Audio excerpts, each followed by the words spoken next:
Vamos a darle paso a ellas. Ella fue ministra de Educación de Colombia en el momento más duro para el mundo entero a la hora de dirigir esa cartera en cualquiera de los países, el momento de la pandemia. Nos referimos de 2018 a 2022 y ha venido al país invitada por Educa, y con nosotros también está María Waleska Álvarez, presidenta de la mesa directiva de Educa. Bienvenida, María Victoria.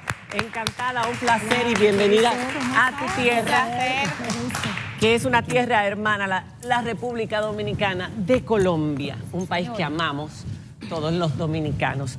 María Victoria Angulo González. Estaba escuchándote en diferentes momentos a lo largo de esa pandemia que tuviste que enfrentar con mucha valentía y con mucha audacia para poder, como todos los ministros de educación, mantener a los niños educados en un periodo tan difícil como fue ese. Una de las cosas que siempre subrayabas en las entrevistas era que ustedes descubrieron que la presencialidad era fundamental en la educación, que la virtualidad no era una solución, pero sí había dejado muchas ventajas a la hora de seguir desarrollando el sistema educativo. Ustedes fueron el segundo país en América Latina en entrar en la presencialidad en enero del año pasado, paulatinamente. Sí. A mí me gustaría saber cuáles fueron esas dificultades que ustedes enfrentaron, cómo las enfrentaron y el nivel de deserción. Vamos a empezar hablando de lo que se perdió y de los mayores obstáculos que tuvieron que enfrentar en ese momento y cómo los enfrentaron. Bueno, primero que todo, un saludo a todo el público que sigue tu programa, que sé que es un programa que tiene mucha audiencia, conversaciones importantes, a todas las mujeres que, como dices tú, no es una celebración, es una conmemoración de grandes esfuerzos que en la historia de la mujer viene haciendo, cambiando además paradigmas y dejando ver que tiene capacidad de elegir, de ser libre, de poder hacer muchas cosas por la sociedad, y ahí están las maestras. Y a ellas, a todas y a las directivas, un saludo especial. Tú dijiste que la pandemia fue difícil. Yo creo que ha sido la etapa más difícil de la época reciente de la educación. Lecciones, como todos aprendemos a vivir en la incertidumbre, aprender a vivir con los miedos de todos y tener el valor para continuar. ¿Qué nos queda? Pues yo creo que América Latina, y lo comentábamos con María Waleska y con muchos directivos del sector educativo esta mañana aquí en Santo Domingo, y es actuar muy rápido. La pandemia nos dejó ver la importancia de la presencialidad, aprendimos mucho de virtualidad y de contenidos y de esquemas híbridos, pero los rezagos están ahí. Y yo creo que es el momento, lo he dicho en muchos países, de no importa qué partido político esté en la cabeza. Yo creo que la educación es un tema tan sensible y tan importante para la sociedad, que ahí no importa el color, no importa el partido, la congresista, no, importa que nos pongamos de acuerdo en que los maestros son muy importantes y que el aprendizaje de los niños es fundamental. Y quiero resaltar aquí que además, pues República Dominicana lleva un aumento muy importante salarial a los maestros, un incremento en la inversión. Yo eso lo reconocía, lo admiro, y les decía que por eso pues es un momento muy bonito para que las cosas sean distintas. ¿Por qué? Porque América Latina lleva invirtiendo los últimos 10, 15 años mucho más, algunos países más, otros menos, pero cuando tú miras la calidad, esa aguja no se mueve mucho. Entonces, antes en mi rol de ministerio y ahora consultora, apoyando distintas iniciativas, creo que todos tenemos que sumar esfuerzos para que con los mismos maestros, con los mismos directivos que valoramos, cambien los escenarios pedagógicos. ¿Cuál es la razón para que la calidad, a pesar de la inversión que se ha hecho en distintos países, en el nuestro el 4% en los últimos 10 años, que no se había hecho jamás anteriormente? De acuerdo. ¿Por qué? Y si eso ha pasado en Colombia, una gran inversión, ¿por qué la calidad no se mueve, como dices tú? Mira, yo creo que hay dos factores que para mí van a ser incluso ahora sujeto de un trabajo de investigación que voy a adelantar. Prácticas de aula. Tú puedes mejorar la infraestructura, mejorar los contenidos, dar textos, en general el ambiente.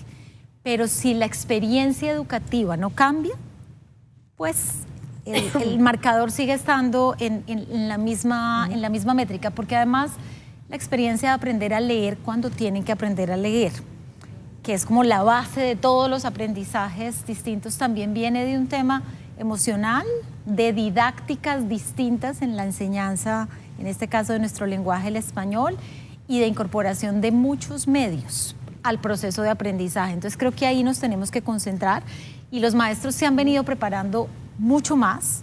Entonces tienen todas las condiciones también para estar abiertos a generar nuevos contenidos. Ahora se habla mucho de aprendizaje colaborativo. Estoy muy centrada en identificar una práctica que vi muy interesante en Portugal sobre el tema.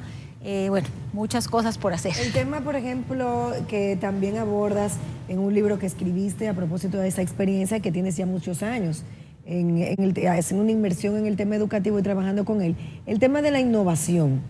Para mí es fundamental. En países como los nuestros, cuando hay tanta desigualdad, cuando hay una brecha de acceso, incluso a la fase digital, pues se impide que nuestros niños vayan al mismo nivel en todo el territorio. ¿Cómo trabajar eso? ¿Cómo dirigir eso para reducir esa brecha y hacer de la educación no solamente elevar el nivel de calidad, sino que sea competitivo y más justo para todos los niños de nuestro territorio? Has tocado un tema bien interesante y es los ecosistemas de innovación. Sí. Si nos vamos a otro país de la región para ir tomando distintas experiencias, México tiene un instituto que se llama Los Futuros de la Educación. Es de una universidad, no es propiamente gubernamental. Pero es que el título me parece muy atractivo porque esas conversaciones de futuro, no solo de cuánto invierto en tecnología, sino de cómo mejora la relación entre los alumnos, de cómo generas aprendizaje entre pares o entre comunidad. Allí tiene que estar centrada la discusión y documentar esas innovaciones son lo que puede hacer que movamos esa aguja de la calidad. ¿Por qué lo digo?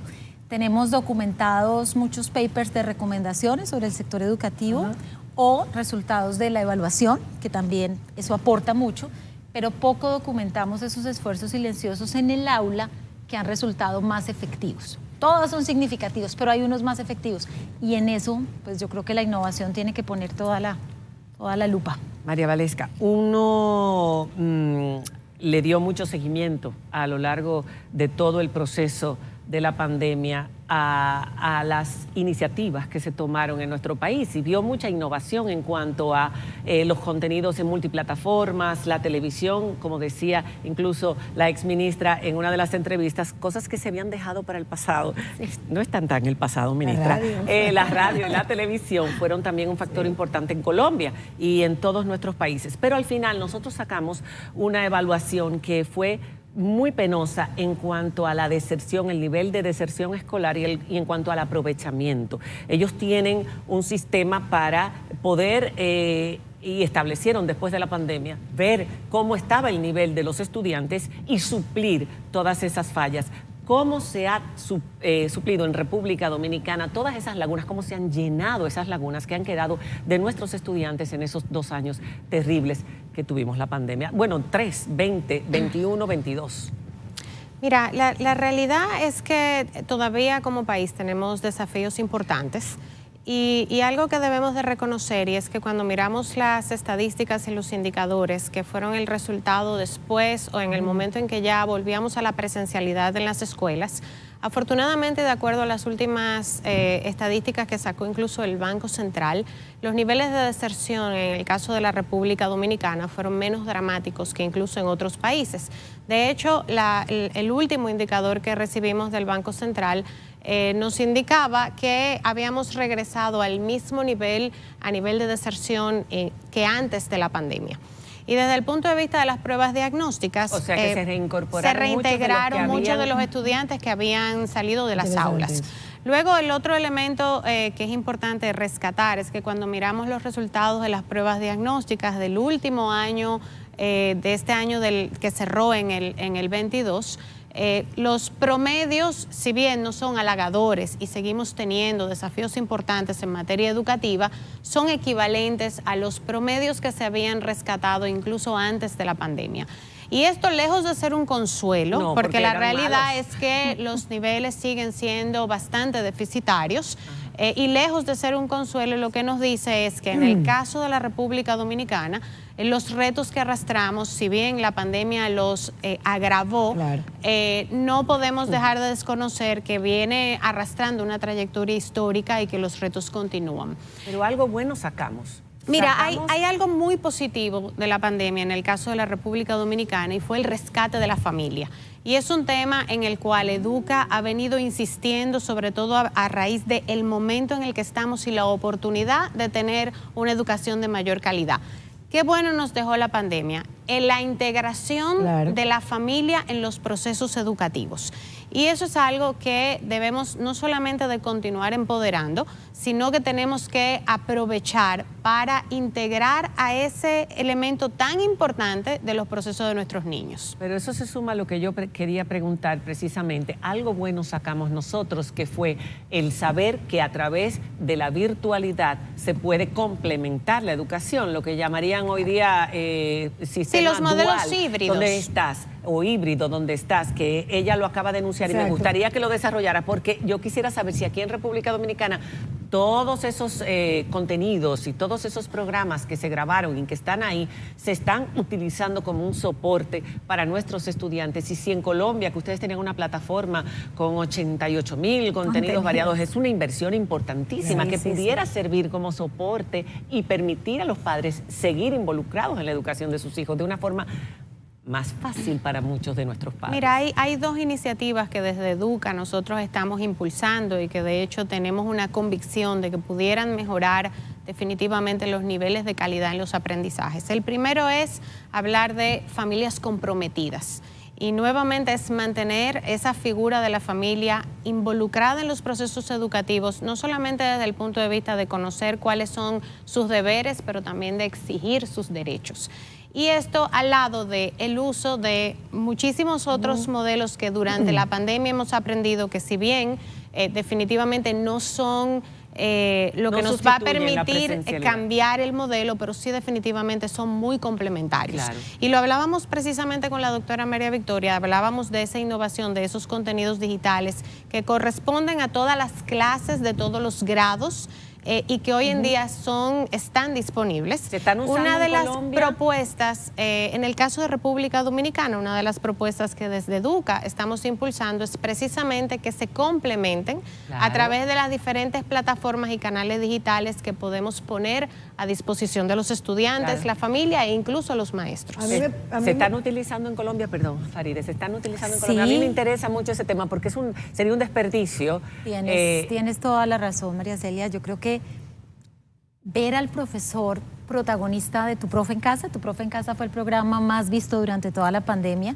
continúa emitiéndose, dejó ver a unos profesores que admiramos, pero que además tienen muchos dotes de comunicación y que además quieren imprimirle a sus clases otras dinámicas, música, interacción con otros maestros. Entonces, para responderte, sí existe, el programa continúa, entiendo que el siguiente gobierno quiere trabajar para organizar un canal dedicado, que sería óptimo que fuera un canal permanente de televisión que acompañara por franjas. Entonces, quienes nos están oyendo pensarán, ¿y eso quiere decir que se sustituye la presencialidad? No.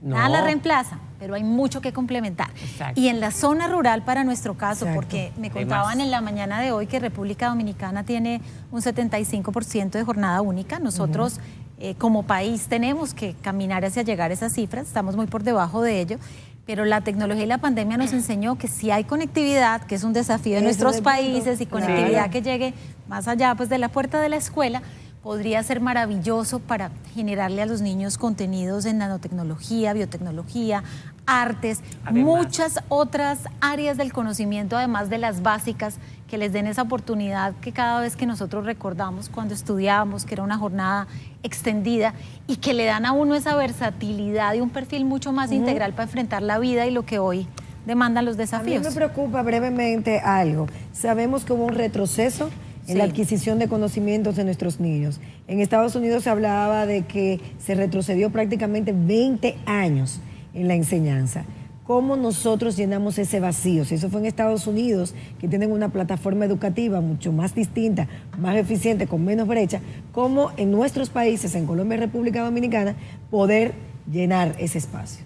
Hay que actuar ya, ahora, no dejarlo para después. Nosotros comenzamos un programa que se llama Evaluar para Avanzar, busca determinar rezagos y actuar con los maestros en red por áreas del conocimiento. Ojalá en mi país pues pueda continuarse y sumarse. Están sumando acciones de egresados de las facultades de educación para que puedan apoyar a los maestros. Y yo creo que no nos quedemos en discursos sobre la educación. Hoy más que nunca demandan acciones claras, acciones en el aula y entender que esto es responsabilidad de todos. Tú mencionabas mucho a la familia.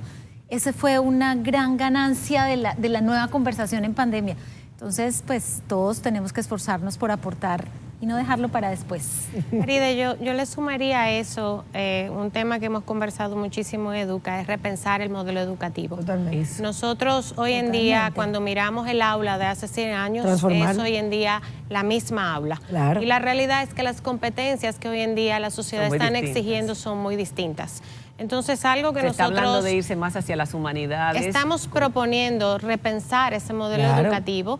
No podemos seguir teniendo los mismos resultados haciendo lo mismo. Si queremos resultados dramáticamente diferentes, tenemos que empezar a hacer las cosas de una manera diferente. Y la conectividad y los programas a través de la virtualidad pueden servir para impulsar un nuevo modelo educativo, pero sí es cierto que hay una serie de materias y una serie de interacciones que son más importantes que otras. Total. Y la parte de la confianza y el desarrollo de la curiosidad y las relaciones emocionales son fundamentales, porque nosotros estamos viendo niños que pueden recibir una educación en cuanto a las materias tradicionales, pero que luego tienen una serie de conflictos que no les permiten desarrollarse y avanzar. Nos falta tiempo para tocar un tema tan interesante como este, y sobre todo con una mujer que tiene tantos años de experiencia, porque antes también fuiste ministra de Bogotá, de Educación, y luego asumiste la posición, fueron 7 años más o menos en ese periodo. Señora, exactamente. Gracias por visitar República Dominicana, y me imagino que esa charla del día de hoy nos aportó mucho. Mira, hay muchas lecciones aprendidas que la doctora María Victoria compartió con nosotros y nos hemos asegurado además de armarle una agenda bien intensa durante los días que ella va a tener aquí en la República Dominicana. Va a seguir. Sería bueno que lo dijeras rápidamente porque ya nos tenemos que ir. Mira, tenemos múltiples reuniones con los diferentes actores del ecosistema porque justamente creemos en esa articulación público y privada y queremos asegurarnos que esas lecciones aprendidas que nos trae la doctora María Victoria, pues podamos compartirlas de primera mano con los ministros de educación, con los diferentes actores de la sociedad civil, del sector privado. Hemos tenido reuniones con la más alta dirección del Estado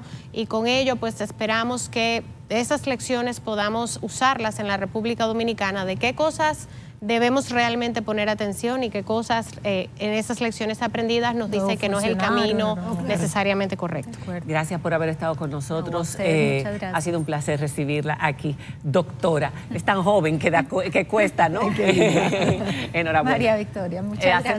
Hacemos una pausa y regresamos en un instante con el resto de nuestro contenido. Hoy en un día especial, ¿por qué no? Sí, señor. Ya volvemos.